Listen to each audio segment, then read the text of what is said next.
What's going on, Lakers fans, and welcome into episode 42 of the Lake Show Flow. I am your host, Gio. As the Lakers get a much-needed bounce-back win on the road against the Memphis Grizzlies, 134-127.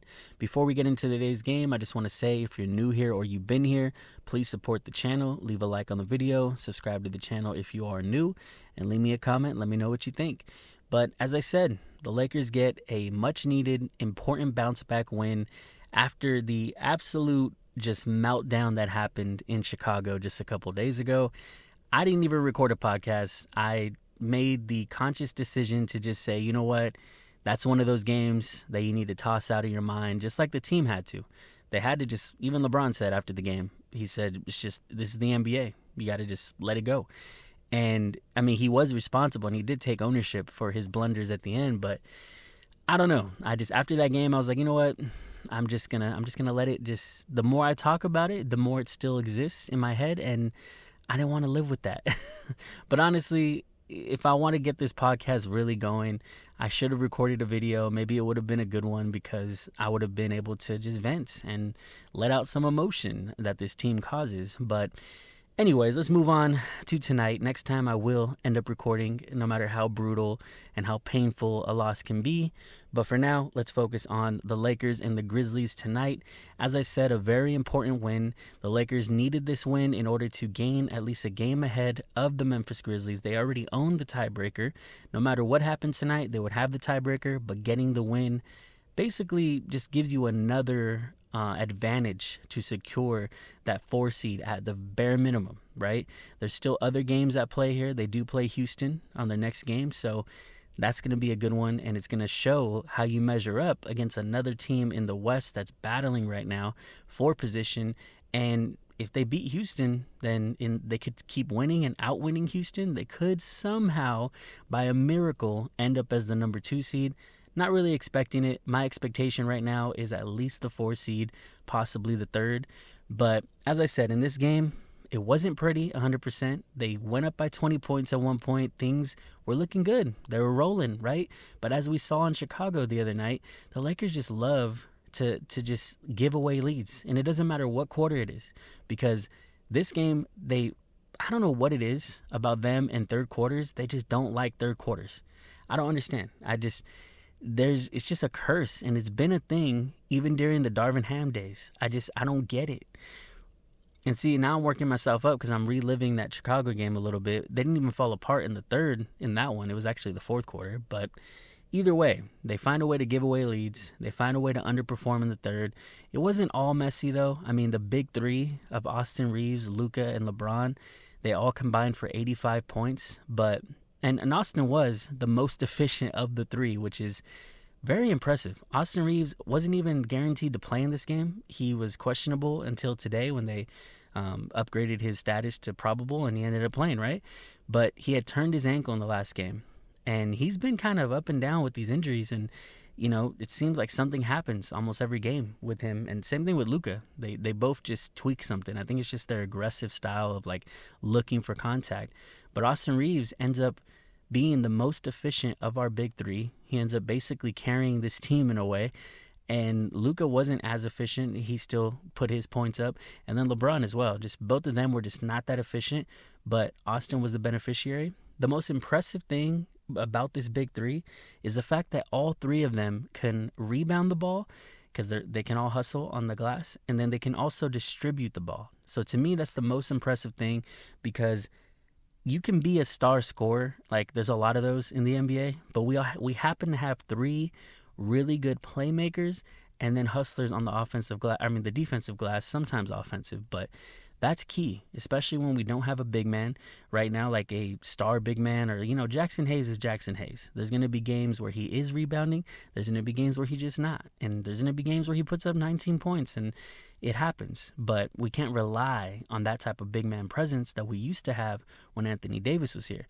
So with these 3 getting rebounds, at least they're filling up the stat sheet in that regard, because against a team like we played tonight, they have Jaren Jackson Jr., they had Zach Edey, who's huge, And they also have Santi Aldama, who's also huge. So they have basically 3 7-footers that could have just easily out-rebounded the Lakers. But we also saw a lot of hustle, not just from those 3, but Dorian Finney-Smith has continued to be impressive. He comes off the bench and he ends up getting 5 boards himself. He shoots pretty efficiently, relatively, 4 for 9 from the field, 3 for 7 from 3. And then you had Jared Vanderbilt with 4 rebounds as well, and Gabe Vincent with 15 points on 4 for 6 shooting from 3, 5 for 7 overall. And that's the key, because as I mentioned, we have 3 really good playmakers at the top, like the 3-headed dragon we have. And when those guys are passing, because they're always going to make good passes, but those assists never happen unless these, role players step up and make their shots. And that's what's really key. That's why I said even Rui. Rui's been very efficient as well. He goes 3 for 5 from 3 with 13 points. He stays ready. And I feel really good. Like almost whenever Rui shoots the ball now, I just expect it to go in. He's improved his 3 a lot over the last couple of years. And like I told you guys in the last video, he's the X factor here. I feel like he's in the starting lineup. He's the best shooter we have in terms of a role player outside of, our big 3. And I just think it's key for him to continue to knock down those shots, continue to be that threat in order to properly space the floor so that Reeves, LeBron, Luka, they can all get some clean drives in. That's the same thing too another thing too is having Jackson Hayes out there most of the time is probably the best thing, because he's not always going to score a lot. He only had 2 points, but having the lob threat at least takes away a defender, because they have to watch out for that. They have to get someone on him if they don't, and they were pretty much making sure he didn't score, but that was allowing Luka, Reeves, and LeBron to do things, right? So I just think there's a lot of, like, every single piece of this team matters, and it's just nice to see that, even though JJ went small for an extended period, and I feel like that's when Memphis really made a good run, he still corrected that, and then the Lakers were able to bounce back and, retake the lead and control of the game. But as I said, Reeves was able to really just get it done way more efficiently even than our top 2 stars. And if he's going to continue to play like this, man, the Lakers could go as far as they want to, honestly. And it's just crazy because I saw a stat too during the game. The Lakers seem to step up for some reason against Western Conference teams, which is good for this side of the playoffs, because going in there, you're going to play all these teams, right? The Lakers have the second best west-to-west record. They're 30-13 against their own conference. And then Oklahoma City's up there at 35-11. That's the number 1.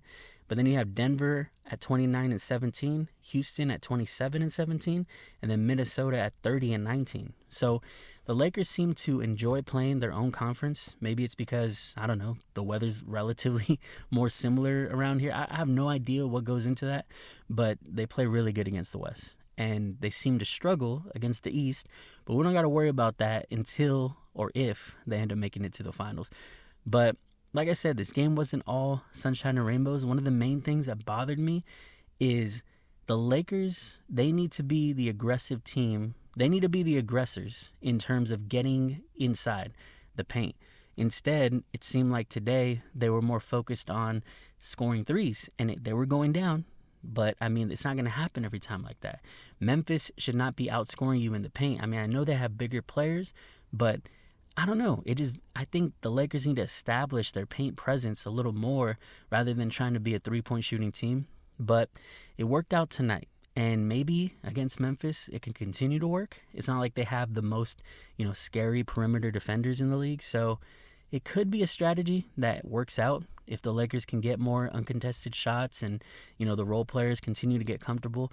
Maybe this is just a strategy. Maybe JJ just wants the Lakers to be more of a three-point shooting team, and he kind of let that be. He let it be known, like earlier in the season, that he did want the Lakers putting up a lot of threes. But I don't know. There's just something that bugs me about not forcing the issue in the paint. And I guess you can attribute the fact that they shot 9 more free throws and made 12 more than Memphis. I mean, I guess that kind of makes up for the paint points because they got 12 more free throws. But still, I mean, the points in the paint was 64-38. Even if you factor those free throws, assuming that they were just all drives, it would be only 50-64. So Memphis still wins that. So I don't know. I feel like they did outplay Memphis and outshot them and made more free throws, and that was the biggest difference. But it's just not something that I want to rely on, as a Laker fan to say, okay, our guys got to knock down all their, or a majority of their shots, and we got to hope that Memphis doesn't get hot. I just feel like the way to beat the Lakers is they want us taking, any team that plays us, they want us taking a lot of threes, and then if they can just match it or have like a good enough day, and we're letting them win the paint war, then it's over. It's a wrap. So I don't know. It's not, I don't want to sound like I'm just complaining after this game. It feels good to have a win. Like, I guess LeBron told the team, Austin Reeves said after the game, that LeBron stressed the importance of the game and called it a must win. So they all came in with that mentality, and he seemed to have listened. Luka, like I said, not the most efficient, still almost had a triple-double. He was pretty aggressive all night. He made some N1s that were really key. And then LeBron, he did his thing. It was his best game since coming back from his injury. So I'm not saying that the team isn't locked in, because they have to be in order to win this game on the road and actually seem like they had moments where it felt like, you don't go up by 20 by not playing good, right? But then you give up the lead. So we see flashes of brilliance, and I think they just need to learn how to hold on to these 20-point leads, because the reason they lost the game in Chicago a couple days ago is because they were in the fourth quarter up 18, and they somehow gave that lead up. That just can't happen. You're up 20 in Memphis on the road, and you let the team come back. I understand if it gets a little chippy and they can cut it to like 7 or 8 or 9 points, but to let it all the way just drain the lead completely and then go down yourself for no reason, I don't know. You're just playing with fire, and last time against Chicago, they got burned. So this game, they escaped with the win. They have the Rockets coming up, and like I said, that's going to be a huge game, because if they even want to have a chance to somehow sneak in that second seed, then they're going to have to win that game on Monday. But for now, we can take a little deep breath. I feel like I've been talking so fast and having to catch my breath because I have so many thoughts about this. It just gets you worked up after a game, and you kind of just feel like, damn, like it feels good, but I have a little bit of just pause for concern. You know what I mean? So I'm happy. I'm glad we just got the W. It was a big one in terms of if we play Memphis in the first round, as of right now, if the season ended and the Lakers, let's just say the teams stay exactly where they are, the Lakers will be the 4th seed, they'll be the 5th seed. That's a playoff matchup right there. So as of right now, the Lakers have the home court advantage against Memphis, which is good because, they showed they could beat them on the road too. So, and then historically, at least recent history, the Lakers have been pretty good against the Grizzlies. So I'm not really concerned with them, not really afraid of them. So I guess no matter what, this is a good win overall. Just a lot to be positive about. I just want to see the Lakers, if you can get a 20-point lead, keep the damn lead. And as long as they start doing that, they're in good shape. They could go, like I said, as far as they want to. And sometimes the key word is as far as they actually want to go. It seems like sometimes their effort is just a roller coaster.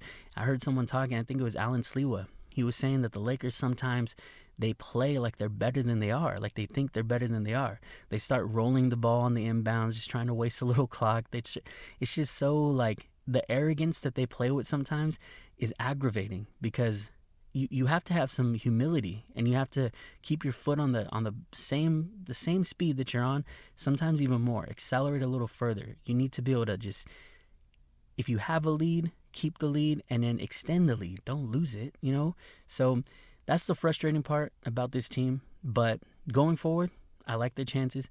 I want to see how they fare against Houston. I want to see if they get up for that game. I want to see if they push the pace. I want to see if they can keep up because Houston's a young team. So if they can keep up with them like they kept up with Memphis, and Memphis had, I think, one of the highest paces, and so does Houston too. So if the Lakers can keep up with Memphis and get a 20-point lead and dictate the pace of the game, I expect some of the same against the Rockets. But all we could do is watch. We can't go out there and dictate the outcome. So if you're a Laker fan, you just have to kind of watch like the rest of us and just hope for the best because sometimes this team can be a damn roller coaster, like I keep saying. But nothing to be too upset about. The Lakers got the win. Let's see how they fare against Houston. They got some tough games. I think they play OKC like back-to-back next week. So is it next week? I think it is. I don't know. I'm losing track of these weeks because the Lakers actually went through one of the craziest stretches where they've played their 11th game in 17 days, which is just a crazy pace. I don't understand what that is. It's got to be one of the I think it's probably the the most games of a team like ever, like in that short amount of time. So it's been crazy. But yeah, as I said, they do play the Thunder 2 times next weekend and then Tuesday of next week. So yeah, they got some big games coming up though. The Rockets, the Warriors, who are trying to, sneak in there as not have to play the play-in. Then they got the Pelicans on Friday of next week. Then the Thunder on Sunday. And then, or actually, I guess it is about 2 weeks, or not technically next week, but the following. They got the Thunder on Sunday and then the Thunder on that Tuesday. So big games. They got 2 against the Rockets. So if somehow they can just go on a little streak here to end the season, it's not going to be easy having the Thunder there and then the Warriors with how they've been playing and then the Rockets twice. But if they could beat the Rockets twice and go on a little streak somehow, maybe the Thunder rest their players since they might have the number 1 overall record just locked up anyways. So we'll see what ends up happening, but I will be back and I will be covering the next game. Win or lose, no matter how ugly it is, I will be back on Monday when I record it, and then it'll probably go up on Tuesday morning. But yeah, I'll see you guys for that one. Hopefully we're celebrating another win, but if not, we'll talk about it either way. So that's going to do it for the Lake Show Flow. Actually, before I go, I just want to say, if you're new here or you've been here, once again, subscribe to the channel if you are new, like the video, leave me a comment, and that's going to do it for the Lake Show Flow. We'll see you guys next time.